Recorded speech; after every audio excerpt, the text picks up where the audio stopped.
તાલુકા પંચાયતના મહિલા પ્રમુખે પોતાના હોદ્દા પરથી રાજીનામું આપ્યું છે। વંદનાબેન ત્રિવેદી બરવાળા ભાજપ શાસિત તાલુકા પંચાયતના પ્રમુખ હતા। 1 વર્ષ પહેલા વંદનાબેન ત્રિવેદી બરવાળા તાલુકા પંચાયતના પ્રમુખ બન્યા હતા। વંદનાબેન ત્રિવેદી બરવાળા તાલુકાના રામપરા ગામથી તાલુકા પંચાયતના સદસ્ય છે।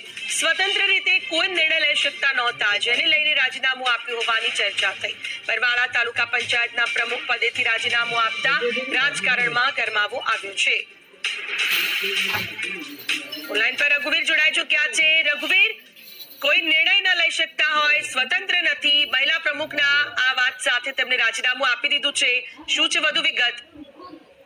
ખ્યાતિ ચોક્કસથી વાત કરીએ તો જે બોટાદ જિલ્લાનું જે રાજકારણ છે, રાજકારણમાં હાલ ગરમાવો આવ્યો છે। જે પ્રમાણે જે બરવાળા તાલુકા પંચાયતના જે પ્રમુખે રાજીનામું આપતા સમગ્ર જિલ્લાના રાજકારણમાં હાલ ગરમાવો જોવા મળી રહ્યો છે। જે મહિલા જે પ્રમુખ જે છે તે વંદનાબેન ત્રિવેદી તેમને રાજીનામું આપ્યું છે અને તેમના દ્વારા એવું કહેવામાં આવી રહ્યું છે કે તેમનાથી કોઈ પણ નિર્ણય જે છે તે લેવાતો ન હતો અને અંદરો-અંદર ભાજપનો જે વિવાદ જે છે તે હાલ અત્યારે સામે આવી રહ્યો છે અને જે વંદનાબેનને રાજીનામું આપ્યું છે તેમાંથી સ્પષ્ટપણે એવું પણ જોવા મળી રહ્યું છે કે અંદરો-અંદર જે ભાજપનો જે વિવાદ જે છે તે હાલ સામે આવી રહ્યો છે, જેના દ્વારા તેમને રાજીનામું આપ્યું હોય તેવું હાલ લોકચર્ચા પણ થઈ રહી છે અને જોવા પણ મળી રહ્યું છે। ખ્યાતિ જી, આભાર આપની તમામ માહિતી બદલ।